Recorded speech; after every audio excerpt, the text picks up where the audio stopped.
Continuando con el ciclo de charlas del Dr. Otero, se abordará el día de hoy el estreñimiento en el adulto mayor.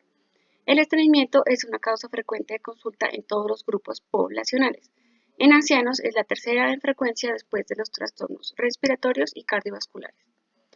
La frecuencia en la población general es del 15 al 16% y es más frecuente en ciertas áreas como Norteamérica, Sudamérica y el sudeste asiático. En ancianos esta prevalencia llega al 30%, es decir, se duplica, e incluso en individuos institucionalizados puede llegar hasta el 67%. Teniendo en cuenta las estimaciones de crecimiento poblacional, que hablan que para el año 2050 la población mayor de 60 años se duplicará, el adecuado manejo de esta patología es de cardinal importancia. Existen cambios intestinales relacionados con la senescencia, sin embargo, el tránsito intestinal no se ve afectado por ellos.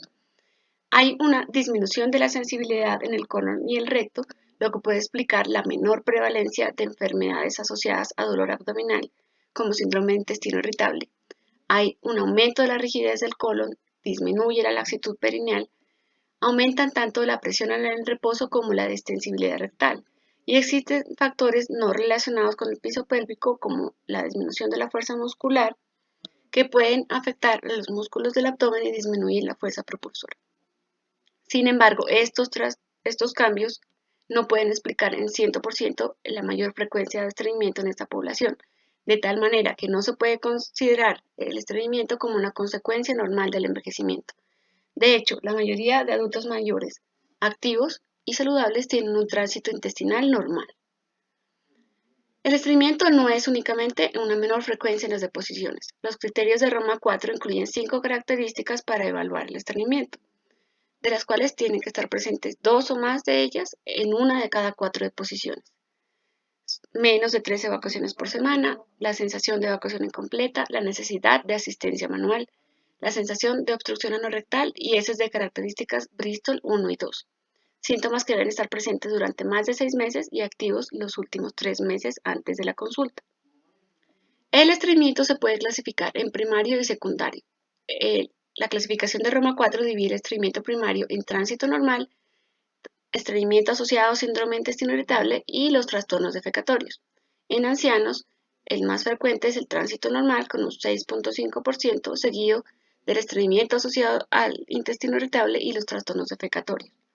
Es importante mencionar que para el diagnóstico de las dos primeras entidades se requieren los síntomas relacionados, pero para el diagnóstico de los trastornos defecatorios, además de estreñimiento, se requieren pruebas específicas. Cuando se cataloga un trastorno como funcional, significa que no hay una lesión orgánica identificable con los métodos diagnósticos disponibles. No significa de ninguna manera ausencia de enfermedad. Esta es la causa más frecuente de estreñimiento en ancianos y hay varios factores etiopatogénicos implicados, factores genéticos, inmunomediados, psicológicos. Y de manera importante, el sobrecrecimiento bacteriano del intestino delgado tiene mayor frecuencia en esta población. En la población general está alrededor del 6 al 7%, en ancianos llega hasta el 15%. El estreñimiento asociado al síndrome de intestino irritable se caracteriza por dolor abdominal acompañado de una forma o frecuencia de las heces alterada o el alivio del dolor con la defecación. Muchos autores proponen que el estreñimiento funcional y el asociado a intestino irritable forman parte del mismo espectro, ya que en muchas ocasiones comparten los síntomas. De hecho, el 90% de los pacientes con diagnóstico de síndrome de intestino irritable tienen criterios diagnósticos que cumplen también para estreñimiento funcional. Sin embargo, el mensaje más importante en cuanto a esta patología es que no es una patología frecuente en ancianos. Es decir, los individuos que llegan a mayores de 65 años con síndrome de intestino irritable son individuos que ya tienen un diagnóstico establecido en la infancia o la adolescencia. Es excepcional realizar este diagnóstico de nuevo en esta población. El mensaje que debe quedar claro en cuanto al abordaje de esta patología es que cuando un adulto mayor consulta por estreñimiento de reciente aparición o exacerbación de síntomas previos, el abordaje diagnóstico inicial no debe ser un trastorno funcional o un síndrome de intestino irritable. Es mandatorio en esta población descartar causas orgánicas, como isquemia intestinal, malignidad, que requieran un manejo específico o que tengan complicaciones serias. Una vez descartadas estas causas, ya se puede entrar a estudiar los trastornos funcionales. De una manera simplificada, el proceso de defecación requiere la coordinación de estos tres componentes. Un aumento de la presión abdominal dada por la contracción de los músculos abdominales, un aumento de la presión rectal, lo que genera la fuerza propulsora, y una relajación coordinada del esfínter anal interno. Cuando se presentan patologías que alteran alguno de estos componentes, principalmente que disminuyen la presión del recto o que aumentan la presión del esfínter anal, se presentan las condiciones llamadas trastornos defecatorios funcionales, discinergia defecatoria. Pero también existen otras anomalías estructurales que pueden provocar procesos obstructivos defecatorios, como la intususcepción, el prolapso rectal, el rectocele. Estas condiciones son más frecuentes en ancianos, por lo cual vale la pena tenerlos en cuenta. Los trastornos defecatorios requieren, además de la presencia de estreñimiento, la evidencia de evacuación rectal alterada y una prueba específica para trastornos defecatorios, que es el test de expulsión del balón anormal. Este grupo poblacional está más expuesto a sufrir estreñimiento secundario por varios desórdenes que pueden afectar a esa población, especialmente diabetes mellitus, enfermedad de Parkinson, enfermedad cerebrovascular. Con respecto a la enfermedad de Parkinson, el estreñimiento puede preceder a los síntomas motores incluso 20 años. Otros factores asociados a estreñimiento secundario son los fármacos, anticolinérgicos, anticonvulsivantes, antidepresivos, antiparkinsonianos, los AINES, pero toman una especial importancia los opioides por su alta prevalencia de formulación, realmente en todos los grupos poblacionales, y teniendo en cuenta que aproximadamente el 80% de los individuos que consumen opioides tienen estreñimiento. De hecho, los criterios de Roma 4 consideran el estreñimiento asociado a opioides como una categoría independiente con un manejo especial. Dentro de la valoración clínica, la historia clínica no difiere de una historia clínica convencional. Es esencial hacer un especial énfasis en lo que se llama el diario defecatorio, que el paciente describa la duración, la necesidad de empleo de laxantes, la frecuencia, la consistencia. Para eso se puede ayudar de la escala visual de Bristol. Sin embargo, probablemente los datos más importantes en el interrogatorio a un adulto mayor son los signos de alarma: pérdida de peso, hematoquesia, cambio en los síntomas, antecedentes familiares de cáncer de colon. Otros factores que no deben obviarse durante el interrogatorio es el antecedente de medicamentos que puedan estar en relación con la sintomatología.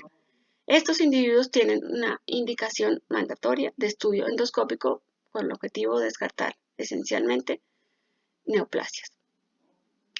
Dentro de la evaluación clínica, un adecuado examen físico en la inspección puede detectar hemorroides, la presencia de asimetría anal, un halo anal en relación a prolapso rectal, evaluar la contracción y la relajación del piso pélvico, y un tacto rectal en manos entrenadas puede detectar adecuadamente alteración en la presión del esfínter anal, que forma parte del estudio de los trastornos defecatorios.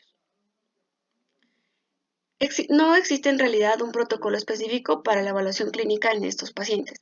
Todo dependerá de los hallazgos obtenidos en el interrogatorio en relación al tiempo de evolución, las causas secundarias o el uso de fármacos que puedan explicar la sintomatología.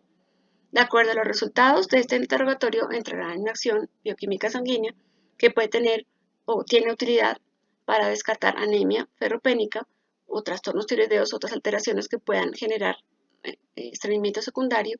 Si hay signos de alarma, tendrá indicación un estudio endoscópico y, de acuerdo a este resultado, avanzar a estudios imaginológicos.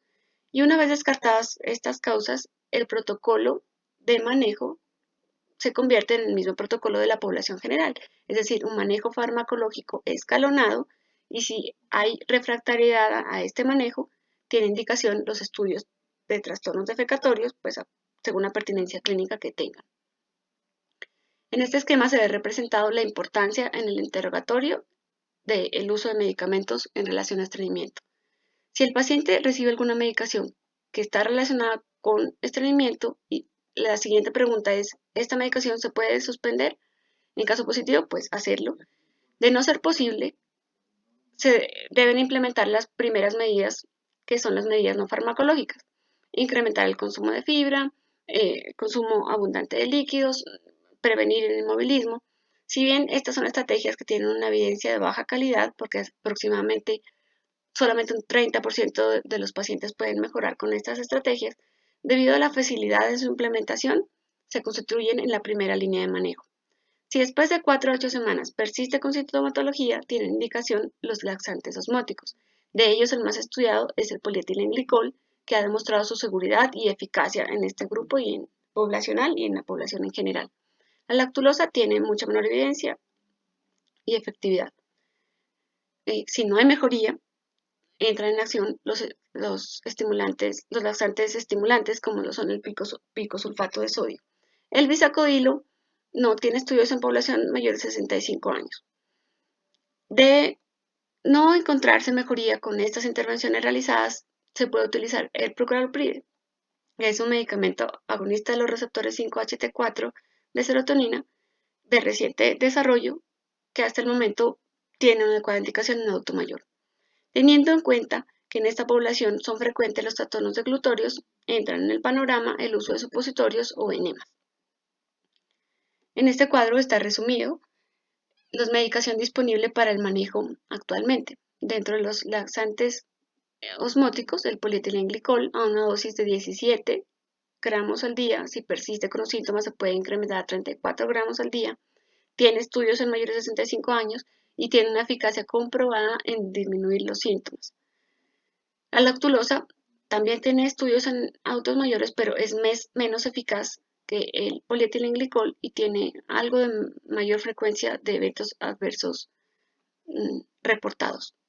Dentro de los laxantes estimulantes está el bisacodilo, pero este medicamento, por un lado, no tiene estudios en población adulto mayor y por otro, después de un mes de tratamiento, la eficacia disminuye completamente, entonces no tendría cabida en el manejo crónico del estreñimiento. Y dentro de los medicamentos recientemente desarrollados, el prucalopride, inicialmente a una dosis de 1 miligramo día, de no mejoría se puede incrementar a 2 miligramos día. Es un medicamento que tiene estudios en mayores de 65 años y tiene una eficacia demostrada. Incrementa la frecuencia de los movimientos intestinales y, esto es muy importante, no se han demostrado eventos cardiovasculares significativos en esta población. Hay otros medicamentos como linaclotide, lubiprostone, plecanatide.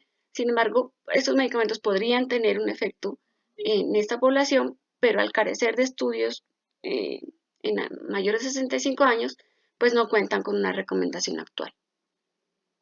Como mensajes para la casa, el estreñimiento es una causa frecuente de consulta en el adulto mayor. Se ve exacerbado por los cambios relacionados con el envejecimiento, pero el envejecimiento no es la causa principal de los mismos.